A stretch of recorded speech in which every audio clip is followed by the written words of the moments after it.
Aim high, shoot far, aim for the moon. If you miss, you'll hit a star. Hello, and good evening. Welcome to Better Together, sharing our lupus stories. And we're going to get right into it. Your morning alarm rings. It's Monday, the beginning of your work week, and you can not move. Is this a familiar story for you, or just me? No. See, I'm Chanel Gabriel. I'm your Better Together host for this evening, and our topic is how to navigate our unpredictable health and our jobs.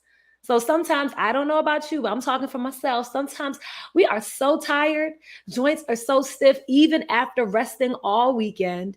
We're like a tin can in the morning. I stole that line from our first guest who's coming on, celebrity makeup artist Brandy Gomez Duplessis.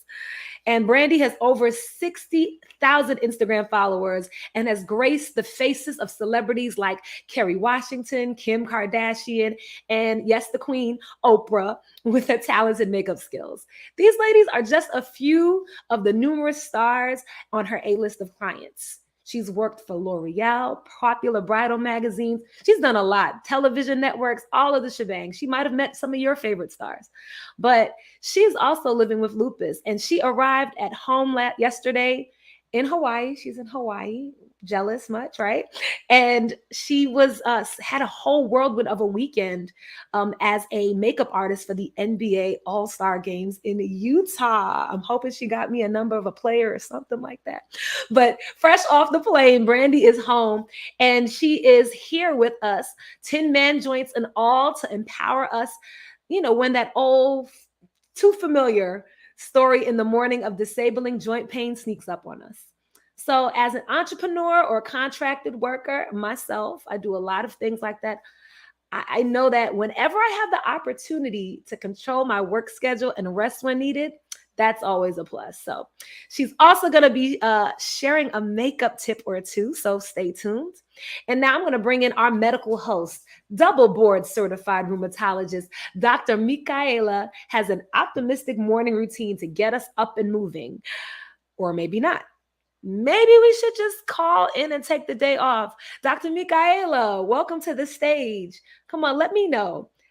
Hey, how are you, Chanel? I'm good. I'm good. So glad to see you.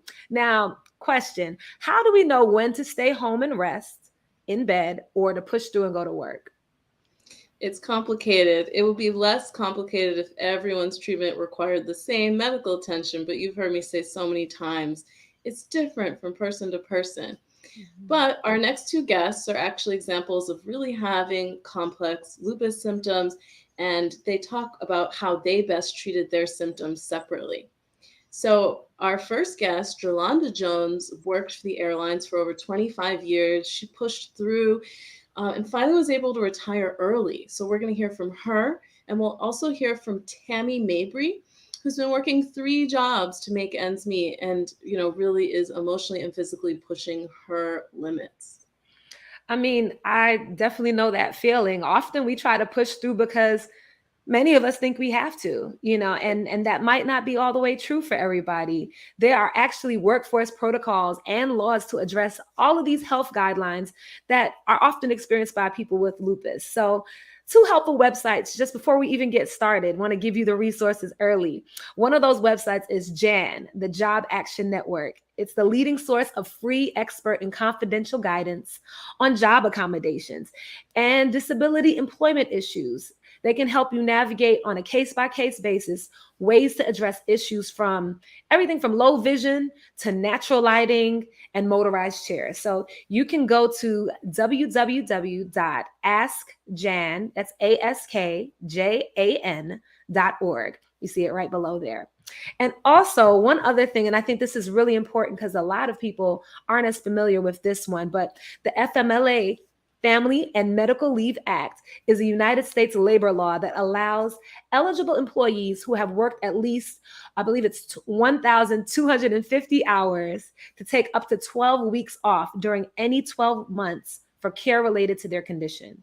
Their website is, and see right below, www.dol.gov/agencies WHD/FMLA.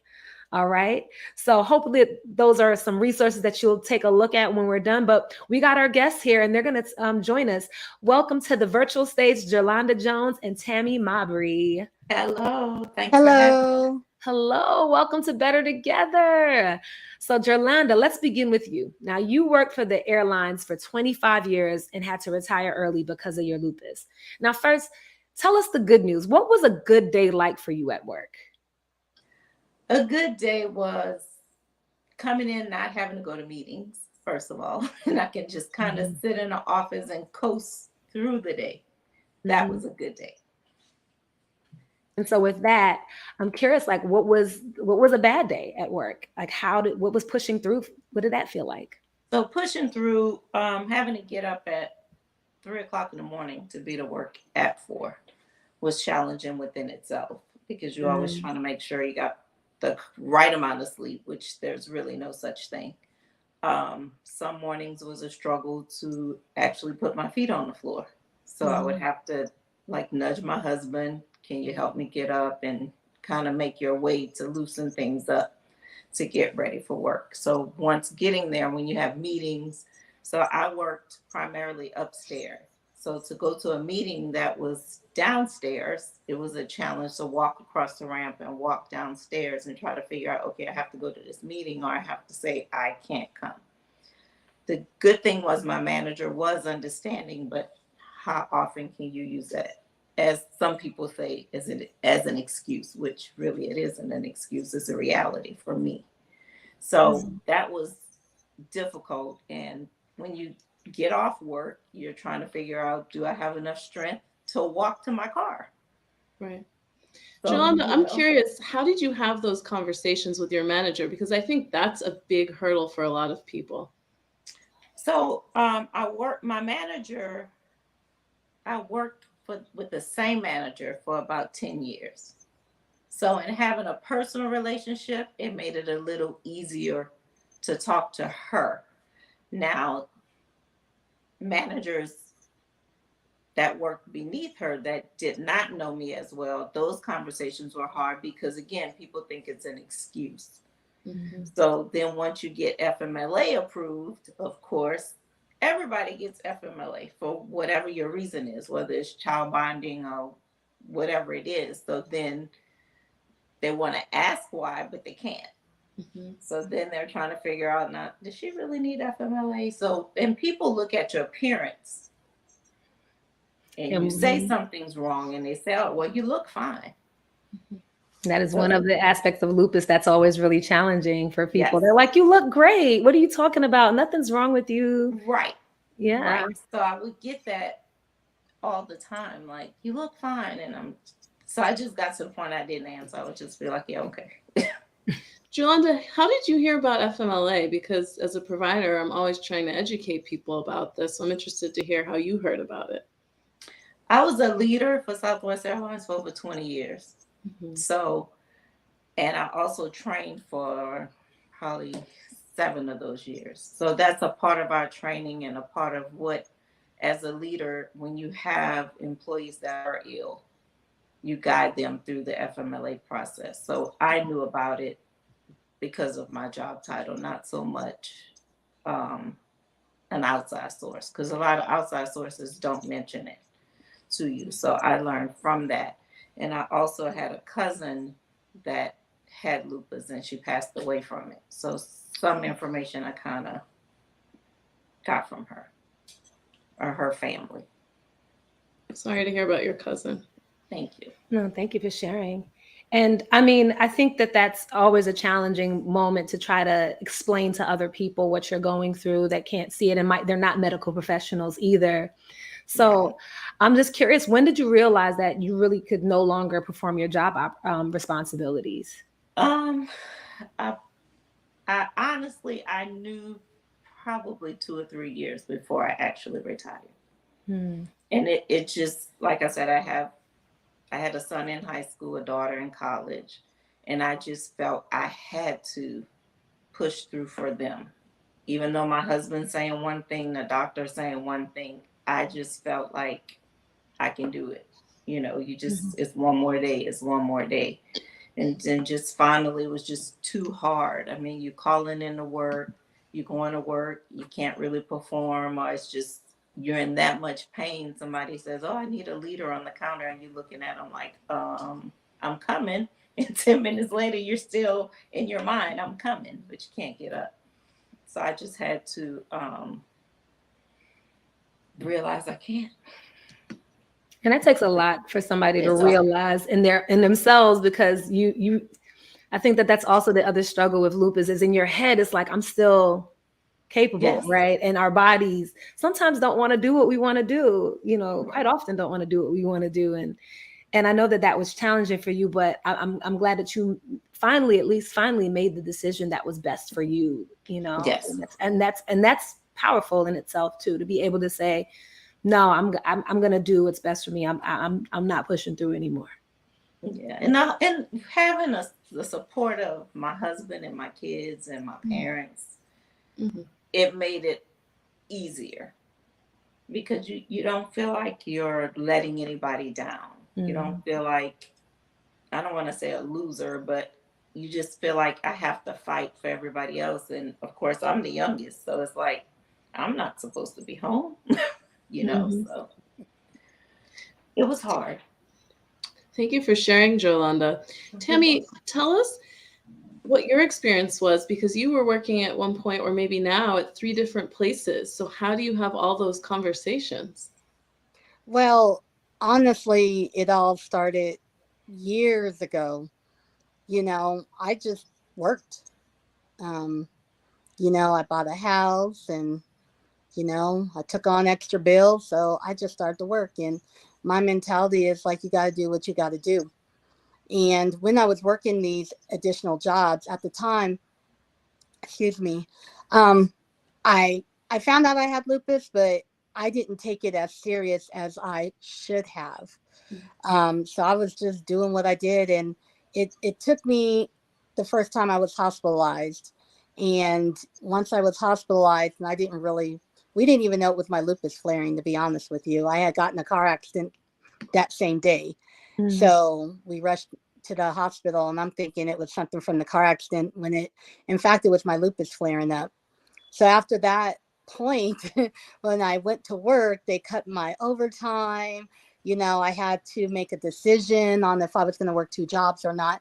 And I just had to say no. Um, I don't know if it's that I just like working a lot of jobs because I've always had a lot of jobs, but I've had fun. I've worked, one of the jobs I will say I loved was working for a security company, working all the events like at the, Pepsi Center, because I'm in Denver, Colorado. So I went to concerts for free. I went to so Nice. many events for free. And, it was a lot. It was a lot of it's a toll on my body, Mhm. but you learn. You really, really do learn that you have to take time for yourself. And so once again, I was hospitalized and I had 2 blood clots in my lungs. And I actually thought it was a lupus flare and sat on it for a couple of days. And I was going to take a sleeping pill. My friend's like, no, don't do that. And which I'm Wow. glad I didn't because I wouldn't be here. And when that happened, again, I stopped working a lot, but then I went back to it. So it's a Wow. lot. No, you want to know what's crazy? That's literally the same story I have with the 2 blood clots I received. I was in Montana, so I was out in your side of the country, a little close to your side of the country. Hmm. And I had 2 blood clots, but I had a show. And so I ignored it. I definitely Oh did the no. same thing where I was like, oh, it's probably just pericarditis or some other itis, and really didn't pay attention to it because I had to get work done. Hmm. And so, I definitely know what that feels like to really want to complete a task and to stay Hmm. present and to work hard, but not always listen to what our body's telling us. And Hmm. also thank you for bringing that into space. What could have happened, Yeah. if we didn't take care of our body in that Hmm. moment. But literally, you said it, I was like, oh my goodness, you're telling my story too. Yeah, it was that was scary, but I just work because I have to. Plus I want to enjoy life when I can. You talk about now, it's a different situation with inflation, so you have to do what you got to do. But, I'm at an age where it's like it's taking a toll on my body, you But know. knowing all of this, Tammy, what have you brought into the workplace? Are there any adjustments you've asked for? Do you work differently? Well, I have to, it's not a funny story, but it is. So I worked in a building at my previous job years ago. I worked in a building and it was nothing but windows. So it was a lot of windows. So I had to bring in a doctor's note, and they had to move my desk because I could not sit in front of the window, because my lupus was flaring up from that. And so, a lot of people's like, well, why is she moving? They never really understood in the very beginning. But like, we talk about, people getting to know you and understanding. When they ask questions, I'll tell them, well, this is the reason why. It's like I can't sit in front of a window 8, 10, 12 hours a day because of the sun glare, even though it's not a lot of a sun glare, but it was enough to actually affect my lupus. So, I've done that. Other jobs I've had, you put in that FMLA paperwork, and I've had an HR rep say, I mean, we really got into it, to be honest with you, because she gave me a tough time, and I was like, read my record. Do I really use my FMLA? I don't use it that much, if any, because I had the luxury of working my doctor appointments around my schedule where I didn't even have to use time off or PTO, even though it was there. But the point she was saying is that people abuse it. Well, I'm not an abuser, so don't put me in that category with everybody else, and she had to apologize, and I'm like, first of all, that's a problem for you to approach me like that. Secondly, look at my record. And that's the thing. I don't really use too much FMLA because one, I just work through it. And two, they know when I really am not feeling good. So when I say I need to go home, or now since I work for remote, I say, I just need to clock out and go in the other room. um, they know when I'm not feeling good. So, but yeah, it's different. No, but that's really good. Those are some simple modifications that I don't think people think about. Like, can I move my desk? Mm-hmm. I remember having Raynaud. My Raynaud's was really, really bad, where my fingers would go numb in the cold, and my desk was under a air conditioner in the office, and I had to say, "Hey, can I move?" And they hated it. They wanted me in the office. First of all, no one wants to be in the office with their boss. But Right. definitely, but also my fingers were literally, I'm like, look at my fingers. And that was the thing that allowed them to move my desk. But I don't, I think that that's really important and powerful. And a lot of people don't realize that sometimes the light bulbs in spaces, have rays that affect individuals different ways. So you can actually ask for them to replace those bulbs. Those are all accommodations that are really helpful. And Jolanda, just thinking about for you, did you ask for any accommodations as well, specifically for your role? I did, like, when we would have meetings, because as a leader, we all meet in a conference room every morning at 9 o'clock. So on the days I could not go, I would just say I can't go. Or if I needed to be on the floor, I would tell them I'll switch with somebody to not be on the floor. So they were accommodating, but at some point, Yeah, you know when it's time. you needed Yeah. you knew you needed that. You needed Yeah. that. Jolanda, you had mentioned disclosing, about lupus or the discussion around that. And how do you manage that? Do you share with your employees that you have lupus, or no? A few I did. There was actually a young lady that worked under me that had signs of lupus, and she would complain about the same thing. And I said, "Did you go to the doctor? Did you?" No, I went and they said nothing was wrong. She found out she had lupus, and a young lady passed not even 6 months later. Wow. A young lady. Yeah. That tells everybody they gotta be mindful. Like, Listen to your body. yes. The big thing is listen to your body, not just in having lupus, anything. because you never know what it can lead to. Because I didn't know I had lupus. They were treating me for allergies. Wow. For years. Yeah. I Yeah. mean, misdiagnoses run. They Right. run the gamut. You know, everything Yeah. from I've seen so many misdiagnoses. I'm going to throw this question to Dr. Michaela. Do you write a lot of doctor's notes for your patients? You know, like letting them know, or do you when you have these conversations? How does it usually go? Well, I try and let people know about FMLA and resources like it, and to kind of set up meetings with their HR department to understand what's available, because it's different depending on where you work.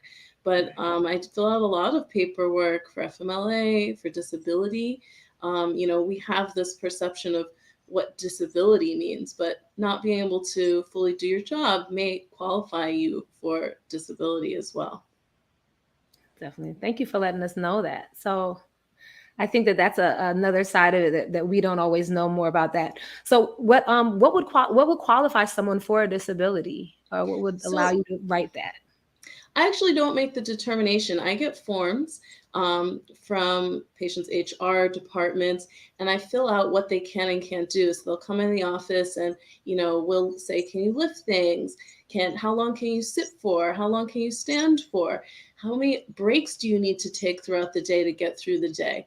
How often do you need to take a nap?" One of you mentioned kind of stepping out and going into the other room. So all of those things are just recorded by me, and then someone else makes the determination on if that really qualifies for disability and by their work description.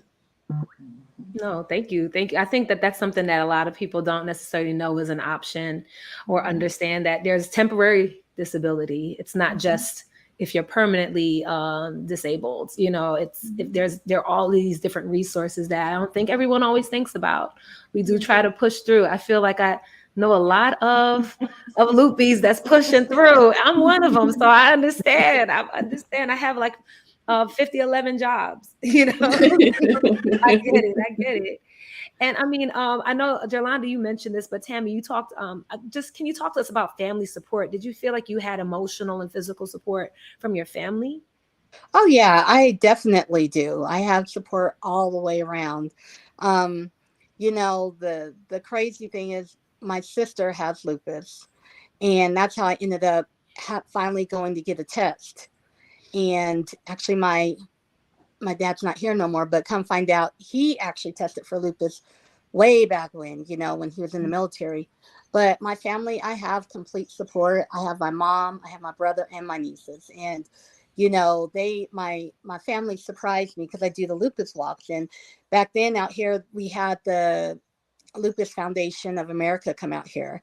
And when I first did one of their walks, my mom and my niece surprised me with a shirt. And they had my name on walking 4, and they had my name on the back of it. And I was like, that was just amazing. So yeah, I support, family support. I have it. And my nieces tell me that every day I do too much. Auntie, you be doing too much. And I tell them, hey, we gotta take care of business, right? So I have all the support. I'm stubborn, so my mom be telling me things, and I just don't want to listen because, in my eyes, I just got to take care of business. But in the end, my mom, she'll be like, okay, we'll do it this way to help you out, or you need to sit down, or we need to put ice. She gets on me, because I'm just stubborn. So it's very important to have that support. Can either of you describe a restful day? Because you talk about pushing through, but what does rest look like for you too? Ooh.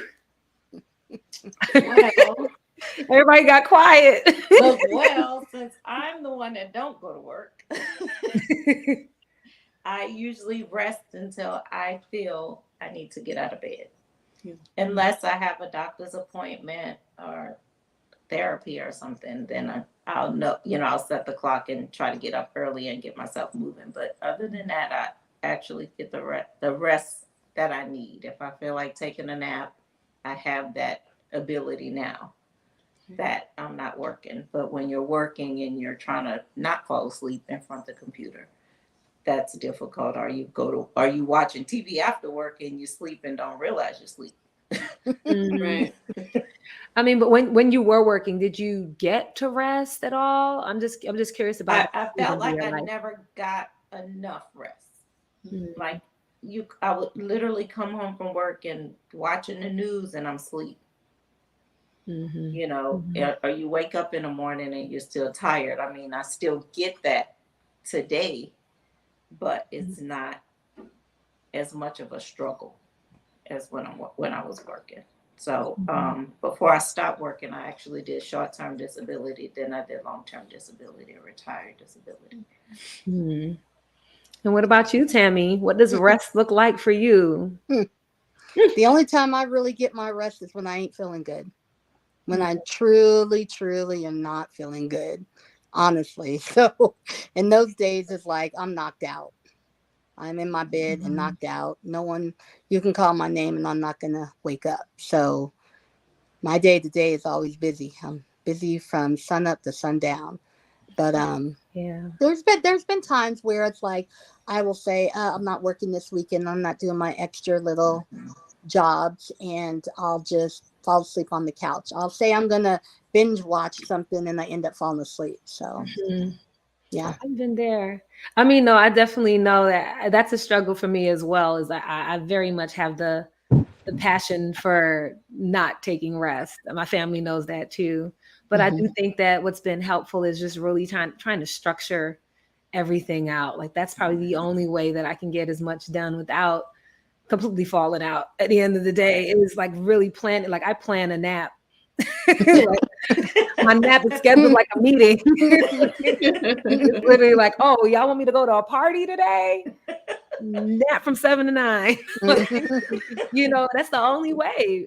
Sometimes it's really, really, we got to figure it. I do think sometimes we do live in a society that does keep us going, Hmm. and that's the world we live in. But you're right. Like sometimes our bodies, we work our bodies to the bone.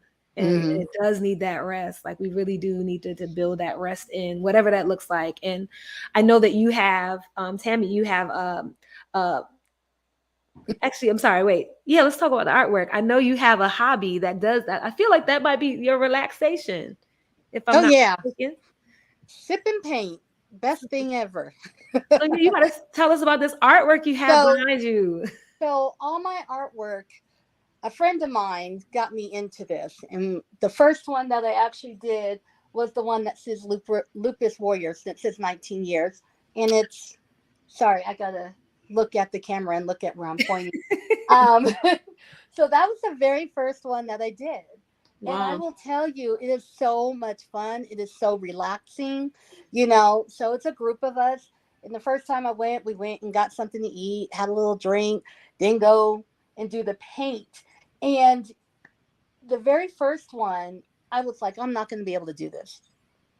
But it turned out really good. And then since then, I've been going strong. So that was my first one. That's my second one. You know, this is my favorite one right here. That's cool.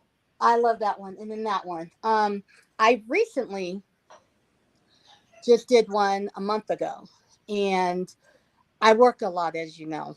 I do way too much. So I had scheduled to do another painting, and I asked a couple of friends. But of course, it was when I asked people, it was in December. And so everybody's like, no, no, no, no, no, I can't go. So I have one friend, one of my best friends. She's like, I don't know, Tammy. I'll let you know. So I was like, I'm still going to go by myself. And my friend ended up calling me at the very last minute, and we went. And I got to show you this picture. This is not one of my favorite pictures. Okay. And that's the picture. That's nice. Oh. Reason why I don't like it, if you look at the hand, it's like a claw hand. Okay. It's like a lobster claw, you know. But at the end of the day, even though I don't think that this was one of my perfect pictures, with me working as much as I was working and not taking time for myself, I actually got to relax. And it was a lot. It was downtime, and me and my friend had so much fun. We were cracking up, and we met a lot of people, and it was just fun. So this is when I have the time to do this. I do it all the time because it is relaxing, you know. So that's my little time away from working 2, 3 jobs. So it sounds like you found your rest. It's just kind of a little bit more active rest because it's not your work. Yeah, yeah. But So this is fun. It is so much fun. And this last time, you know, you get your little drink. I ain't have no alcohol, just so y'all know. I have I have myself a little Dr. Pepper and had just as much fun. They that's play great. music and you dance. So yeah, it's my free time. Thank you for sharing. Jolanda You. actually has a special gift that she wants to share as well. Since she's retired, she's really taken it up. And you say it helps you manage your lupus. So tell us about it. So I enjoy cooking and baking with the help of my husband and my kids. Um, so today is Fat Tuesday. It's Mardi Gras. Yes, it So is. I shared that I made a pot of gumbo. Ooh, I love. So the recipe will appear at some point. So here you are, wherever it is. See that lovely Oh, cup? Yes, cup. oh, So we have gumbo. Let me see. You have the whole recipe here. Oh my Yeah. goodness. We're gonna have to share Look, this and in I the. actually have it. It's actually in here. Yeah, so we have 2 large onions, 1 green pepper, 4 cloves of garlic. You got smoked sausage. We have roux, which is flour and oil, green onions, parsley, bay leaves, hot smoked sausage, shrimp stock, blue crabs, shrimp, chicken gizzards, hot sausage gumbo filet. Oh man, you have this whole wonderful recipe, and it's a one pot recipe. So I think that that's probably also something really really helpful. You know, it's not something that, you know, it's you put it, you set it, Yeah. you create it. That's great. So please, yeah, tell us how to prepare it. Like, how do you? Yeah, I can read this recipe, but like, I need to know I'm your gonna give you flavor. the short of the long because we only Yes. have an hour. So before you start, of course, you cut up everything and have it prepped. So I don't know if you all know how to make a roux, but you have to make a roux before you can start your gumbo. That's So good to a know. roux consists of flour and oil. So you cook it and brown it until it's the brown you want it. Whether you want it dark brown, light brown, whatever color you want your gumbo, how dark you want it. Mm. So you put that aside. You put a little oil in the stock pot. Yeah, a stock pot would be easier to say. So you put a little oil in it, brown your vegetables, meaning your green onion, your bell pepper, that stuff. So you brown it, you add your meat to it, you brown it a little bit. You fill your pot about halfway or a little more than halfway. Bring it to a rolling boil. Add your roux a little at a time until it's the consistency or the thickness you want it. Then you add your shrimp stock, your shrimp, your crab, your bay leaf, your spices, and let it cook down. And then once it's cooked down, about 40 minutes, you add your filet. You don't Mm. add your gumbo filet until the end. That's Got it. it. No, that sounds really, really good. I mean, I wish I could see your gumbo. I don't know if you can even put it to the Yeah. camera. Thank you so much for showing us, sharing this recipe with us. Let me I see. don't Let me see a know. little You bit. see it? yeah. Ooh, look at So that. we know you're a pro. How long will this take me to make? It should not take you more than an hour Wow. Okay. That's good. to I mean, prepare it. Like to cooking it, I would say an hour and a half at the most. Okay. Yeah. listen, that's pretty awesome. So we have someone cooking it up. You know, that's the way that they rest and relax. And then we also have, you know, artwork. We have artwork that is reflecting, you know, the courageous life, all of these strong woman images behind you, Tammy. So I think that these are really good things. Hobbies are really good ways to also find rest. And sometimes having a specific hobby is the thing that pulls you away from the work that you Yeah. have going on. So it's really helpful. Yeah. Oh my goodness. All right. So I think we can, yeah, we have a couple questions that are coming in into the chat, but we're going to introduce Brandy, who's coming to the stage, the virtual stage. Our next guest is a celebrity makeup artist, Brandy Gomez Duplessis. Welcome, Brandy, to Better Together. Welcome to our virtual stage, sharing our lupus stories. Thank you, ladies, for having Hi, me. Brandy. Hey, Thank you. Brandy. Thank you. Hi, everyone. Thank you for making it on here. And I know you talked about your I stole your Tin Man line. Definitely been there. I know you've had a really busy weekend. And so we appreciate you being here. But you're a freelancer, which is a little different than some other spaces where people are not necessarily like there's all these FMLA and all of these different government guidelines, but you don't have the opportunity to not show up. Now, if a Correct. client requests you for the job and you can't get out of bed, what do you do? I show up. See, there you go. I put on this face, I do the hair, and I put on this smile, and I show up. Okay, well, we got a lot of pushing through on this call today. Oh, Okay. yeah. So I Brandy, show up you work with because your hands. Does your lupus affect your hands or?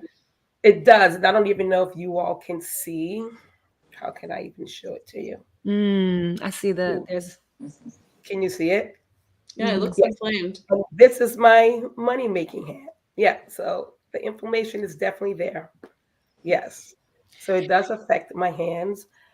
And I had to learn how to hide it at first when it started to affect my hands and not show it on my face that I was in pain.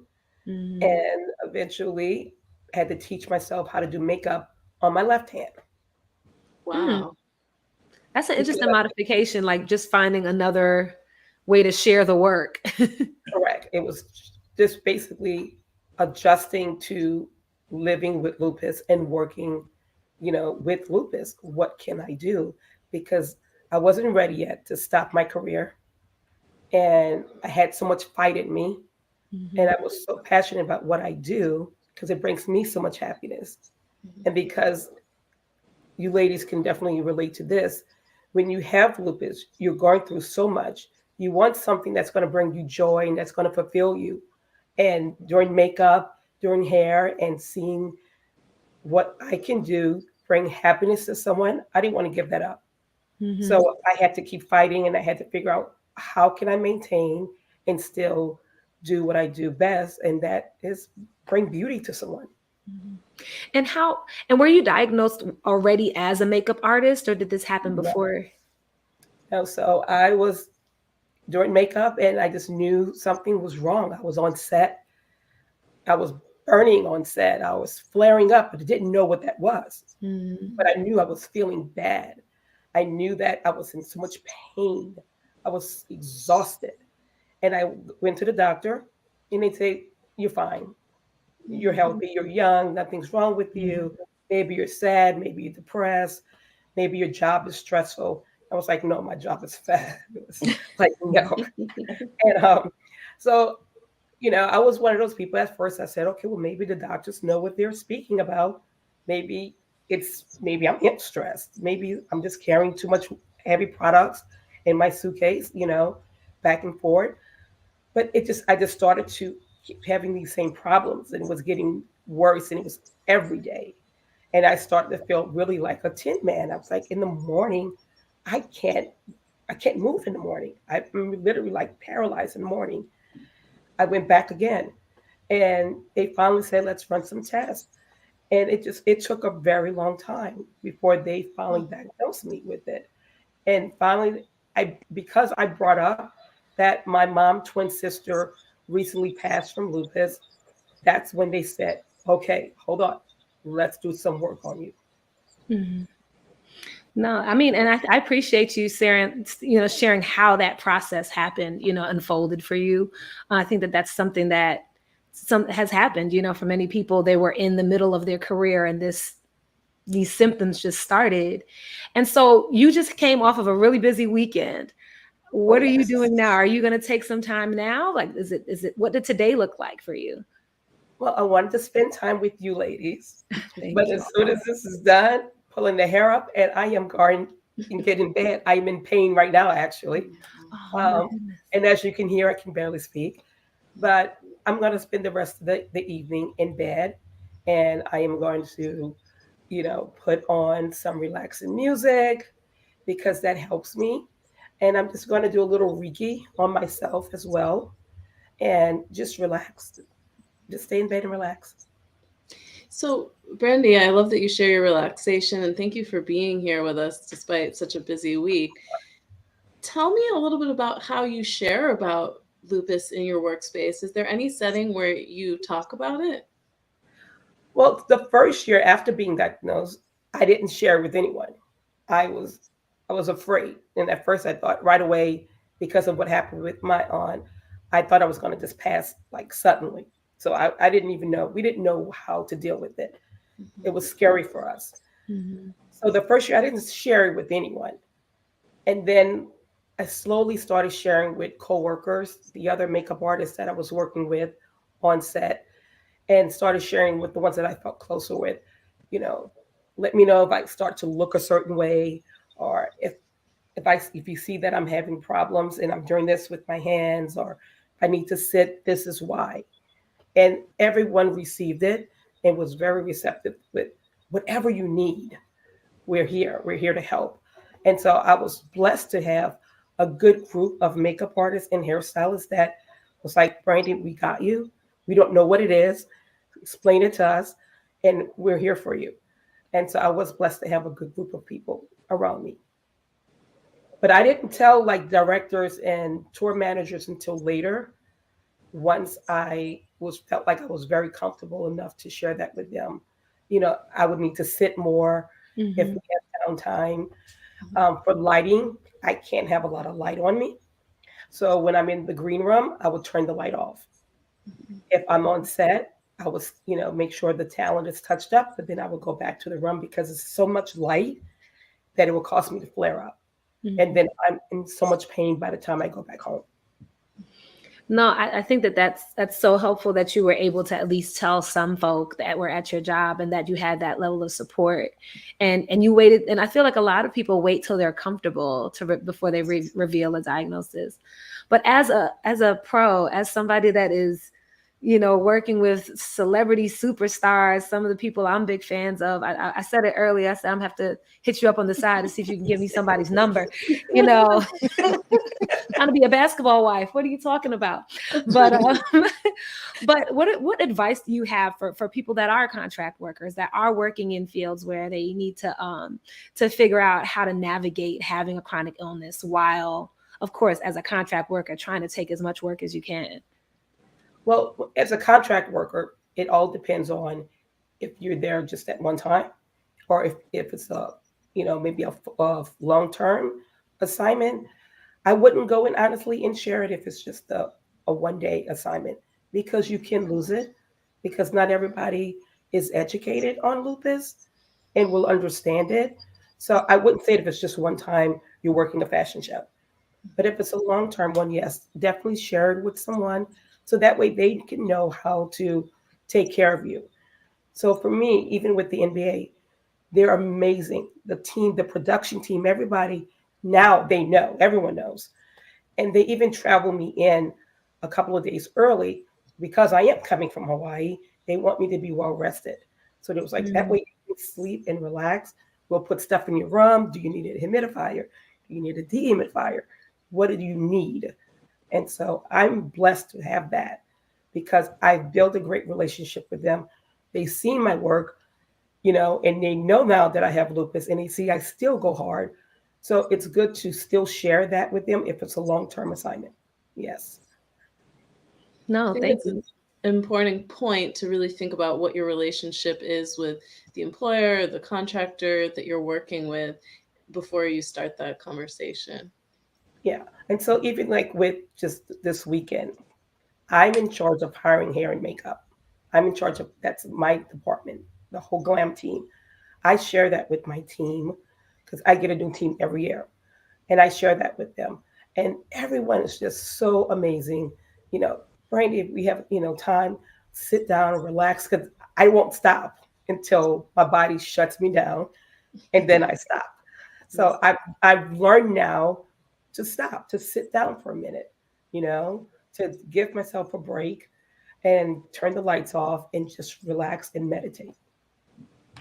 How did you get into meditation? And you mentioned Reiki.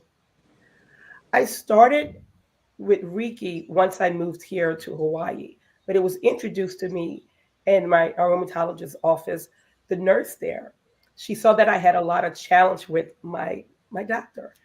And she pulled me to the side and she said, I want to introduce you to something called Reiki. Never heard of it. And, you all understand this. When you're going through it, you don't care what it is. You want to hear something that's going to help, Mhm. And so I was like, sure, I'm ready to receive whatever it is. And when she shared it with me, she's like, I want to try this on you really quick. And when she did it, I felt something. And then when I went home, I, just laid across the bed. And later in the evening, I told my husband, I feel really good. I feel like my old self. But I Mm. didn't put it together that it was the Reiki. And then later I said, you know what? That nurse did this thing on me. I didn't even know how to pronounce it really. And we started to look it up and started thinking like that could be it. And once I started looking it up, I've been practicing ever since. Wow. Wow. Thank you for Sounds sharing. like you've made so many amazing adjustments, to really be able to still do your best at your job. And I think that's true for everyone. We actually have a question from the chat.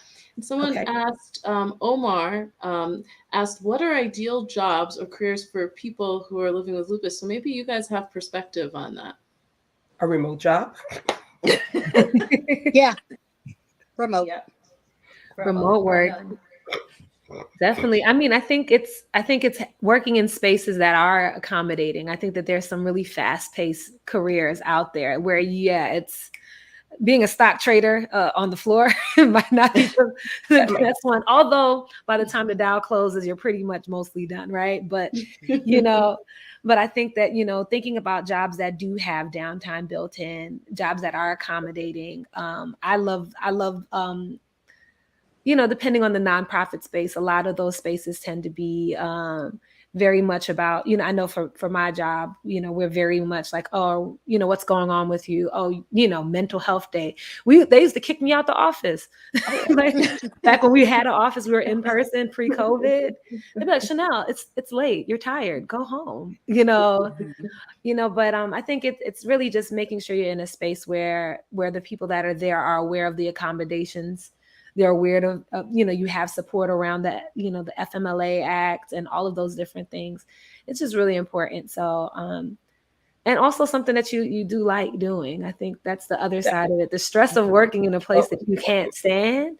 Yes. Right. That's definitely something that limits. Any other thoughts? We have one more activity we're going to do before we go, but just want to throw it out to the rest of the group. Any other thoughts about that? No.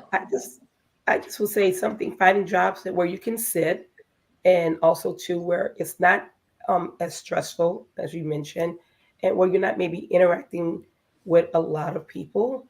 That may be the best job. Thank you.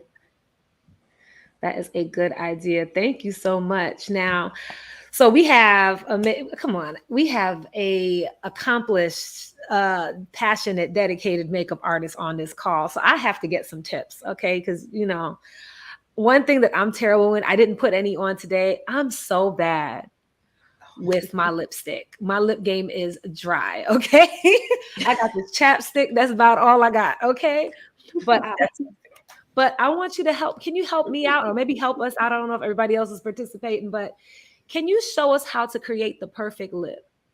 I can definitely do that. I could definitely do that. You could? Okay, so I was told to get a lip liner and I was told to get some lipstick. I don't know. Do I need something else? Well, do you have a lip balm? Yes, I do. Oh, That's the perfect. one thing I I got. don't have mine in front of me. And if you have a tissue, that'd be great too. Okay. Okay. I might not. We're gonna keep it moving. Okay, so start first. And I know everyone does this. As soon as you say lip, they want to lick their lip. And I'm like, no. Like, So what you want to do is go ahead and put that lip balm on first. Okay. And everybody at home, know that you can go and grab your lip liner, come and learn with us. Okay. Yes. We're practicing. We might have a hot date, an NBA player next week. So I gotta learn how to do this. So I'm going to give you that tip on how to catch a NBA player. So now that you have on your lip balm, you want to go in with your tissue and just blot. Yeah, because you don't want the lips to be too moisturized, Okay. but you want a little bit of something on there. Got it. All right. Next thing, after you do that, you want to go on and start lining the lip. Now, this is my trick. I always go in on the side and at the bottom. So going in on the side, almost like a V, I can't. Okay. almost like a V. And you just want to fill in that color on the side. And it's just like soft strokes. Just filling it in. And then once you do that, now you're going to connect. You see, just like this. So it should look like that. Okay. Now you're going to do the same thing at the top. Just really soft strokes. So this is gonna make me look like I have pouty lips. Like You're I gonna don't got have much in the lip department. That wasn't. I got my mama lips. I don't got that much there. So well, you can always draw under and over to give fuller lips. ooh, okay. And now you're just gonna connect. No over from me. The over. No. And then when you get to the Cupid bow, you just wanna Oh wait. really Wait, how'd you do the top? There we go. Okay. So it's like a Okay. little kind of a curve like a there. little U, like you're doing like a little Okay. U. Like Okay. you're getting that bottom. And then you can rub together. Now you want to put your gloss on. Oh, glass. I like to do the gloss strictly in the middle of the lips. It gives the fuller effect. And that way you won't have gloss all on the ends. It's strictly right in the front. Okay. Oh, that's helpful because yeah, sometimes you'll see the little you gotta go like this because gloss Mhm. is all up in the creases and stuff. Because you overuse products. Mm. Mm. And then only one rub of the lip together. Because once you start rubbing it together, now you're removing the color. Now you're removing all the pigments. Which is what I usually do. Thank you. You always say, my lips, it doesn't stay on. Well, you rubbed it off earlier. Oh. So that's why. Oh, see, there you go. All right. Well, so we got a nice little lip going. Thank you so much, Brandy. Got us looking cute and ready. All right. And that's how you get an entitled lip. That's a cute lip. Okay. I feel, like I just did a little something. A little bit of lip does a lot. Okay. It helps a lot. It basically completes the face. And that's so helpful. Thank you so much for that because that's really, really important for us. I really want to say thank you so much for jumping on here I know everybody, we got all these folk that are working really, really hard and still took time out to be here. Jolanda, thank you for taking time out of your wonderful restful retirement. Thank you for having me. I enjoyed it. Yeah. So that's it. Remember to look for us on Facebook, YouTube, Instagram. Thank you to our amazing guests. Please post your comments about what they shared, maybe some gumbo recipes, some lipstick tips. Reach out and share. Chanel and I want to thank Biogen and remind you if you are interested in additional information on lupus and clinical trials to please go to biogentriallink.com. You can see that below. And Chanel, what is the title of tonight's spoken word? It is called My Perfection. All right. Thinking about having to work. See, now I've been told I need to be flawless. My brilliance needs to shine even through the shadows of doubt cast upon me. Expected to always display a heavenly clarity, a jewel placed in a predetermined setting, but constantly told that I don't fit. See now, sometimes there is no tolerance for less than 24/7. Vacation days are seen as luxuries that I cannot afford to take. I have to plan necessary surgeries and treatments around company schedules, scared to call out when I'm sick because they'll find something out that I missed while I dangle pink slips on wrists as if I should know that I can be easily cut. See, I'm a jewel placed in an oppressive setting, told I should be happy with my chains, told I'm lucky to be here, told I am meant to be here, only black woman living with chronic illness, which makes me question if everyone believes I'm here just to be here. The stress of my silent suffering, the quiet rage, the hurt of also feeling like I'm never enough weighs heavy on my brain. Now, this is not a symptom, but this is not a syndrome, but a symptom of the way that places treat me continuously. Now, I need to help everyone see that no matter what is going on, I have the power to make myself shine, that perfect light of Nikki Giovanni. Now, no matter what is going on in my body, I am a star building children like pyramids. I'm in need of that level of confidence, asking for what I need. I am a jewel in need of a new appraiser because my gender, my skin, my kin, and my disease will have them list my value lower, treat me as expendable when I am the holder of everything that keeps this place in motion. See, I am the jewel, having to constantly remind myself that none of these people have a degree in gemology. They don't have the tools to count my carats. The true falsity is in their belief in meritocracy. I should be allowed to express my humanity. I can be flawed. I can have trouble some days. I can struggle some days, but still be high quality. And my actions don't need to carry the weight of representing my entire community. I'm speaking myself into clarity. My culture is my carbon, and I do not need the pressure in order to grow. My worth is my why, and I deserve to have a life. I deserve mental health days. I deserve quality insurance. I deserve a living wage. I deserve the ability to breathe. So when we speak of equity, it's not just economically. We speak of a release from the emotional and mental slavery.